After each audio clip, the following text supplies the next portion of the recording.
نہیں جسمانی تکلیف نہیں دی. آپ پاکستان کے جو ادارے ہیں قانون نافذ کرنے والے ان کے اوپر آپ کو اعتماد ہے؟ میں تو پورا اعتماد کرتا ہوں. میں تو طریق انصاف پہ بھی اعتماد کرتا ہوں. انہوں نے انصاف کیا ہے. ویسے تو ایسے کئی کیس ایسے ہیں کہ جو بے گناہ بندے مارے بھی جاتے ہیں اور ان کے اوپر بڑا مسئلہ مسائل ہوتا ہے. میں تو یہی کہوں گا سارے اداروں نے میرے ساتھ بہت انصاف کیا ہے, بہت اچھا کیا. اللہ تعالیٰ یہی ان کے جذبات رکھیں اور ایسے ہی یہ انصاف کریں کہ بے گناہ بندے کو ریلیف ملنا چاہیے. وقار صاحب یہ بتائیں کہ یہ 33 ڈیز 33 دن کیسے گزرے, راتیں دن کیسے گزرے, کوئی بات بتائیں. اس میں جو 20 دن ہے میرے CIA ماڈل ٹاؤن وہ تو بہت مشکل گزرے ہیں. تو باقی جو یہ تقریباً 13 دن 12 دن بنتے ہیں یہ تو اس طرح گزرے ہیں کہ جیسے گھنٹے منٹوں گھنٹوں میں کہ روز میری 5 4 دعوتیں ہو رہی تھی. کبھی کوئی سسٹر کر رہی ہے, کبھی خالہ کر رہی ہے, کبھی کزن کر رہا ہے, کبھی وہ جو 20 دن تھے تفتیش کے, ڈیورنگ دا تفتیش انویسٹیگیشن, اس حوالے سے وہ کوئی منظر جب آپ کو بہت خوف آیا ہو؟ اس میں تو خوف تو یہ ہے کہ جو بندہ حوالات میں ایک رات گزار لینا تو اس کے بعد اگر وہ کوئی جرم کرتا تو میں اسے انسان نہیں سمجھتا. حوالات جو ہے وہ ایک قبر کا منظر ہے کہ بندہ اپنی مرضی سے سانس نہیں لے سکتا, سو نہیں سکتا, کھا نہیں سکتا. جو لوگ حوالات میں جا کے بھی کوئی جرائم کرتے ہیں, جرم کرتے ہیں, میں ان کو انسان نہیں سمجھتا. آپ کے نزدیک جو حوالات ہے وہ چھوٹی بات نہیں ہے, بہت بڑا امتحان ہے. وہ قبر ہے, وہ زندہ بندے کی قبر ہے کہ جو بندہ اس قبر میں جا کے بھی جرم سے انکار نہیں کرتا وہ تو انسان ہے ہی نہیں نا. آپ اسے انسان نہیں کہہ سکتے. اس کے اندر دل. تو آپ نے 20 دن گزارے وہاں. بس میں تو پھر اللہ تعالیٰ کی عبادت میں نماز پڑھتا, درود پاک پڑھتا, امام زمانہ علیہ السلام کی دعا پڑھتا. تو بس وہ جو لوگ ادھر موجود تھے وہ تو مجھے یہ بھی کہتے تھے کہ یار کھایا کر, کھائیں گا تو جائیں گا. تو میں نے ان کو بس بہت کم کھانا, کم سونا, بس اللہ تعالیٰ سے ذکر میں ہی زیادہ تر میرا وقت جو گزرتا تھا. ادھر حوالات میں تو خیر میرے خیال ہے کوئی کھانا کھانے کو جی نہیں چاہتا. نہیں لوگ جو ادھر ہیں وہ کھاتے بھی تھے, ٹھیک ہے. تو کھائے گا تو وہی نہیں نا کہ جس کو اپنے ماں باپ کی, بہن بھائیوں کی.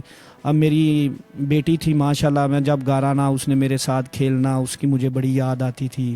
صبح اس نے مجھے اٹھانا, کئی بار ایسے بھی ہو جانا کہ وہ غصے سے کہہ دینا چل پرے ہو. تو اسی لیے وہ اس بندے جو فیملی والا بندہ ہے وہ تو یہی سمجھتا ہے کہ میں مر گیا ہوں. حوالات میں کبھی ایسا نہیں ہو کہ صبح آپ نیند میں یہ محسوس کر کے آپ گھر ہیں اور کوئی آپ کو جگا رہا ہے اور یا آپ کو کوئی ناشتہ لے کے آ رہا ہے, کبھی خیال نہیں ہے؟ نہیں حوالات میں ایسا ہو ہی نہیں سکتا. بندہ وہ بیہوشی کے عالم سو ہی نہیں سکتا, نیند آتی نہیں نا. وہ تو وہ کوئی قدرتی ہے, کوئی 5-10 منٹ کوئی آنکھ بند ہو جائے تو ہو جائے, ورنہ نیند تو حوالات میں نہیں آتی.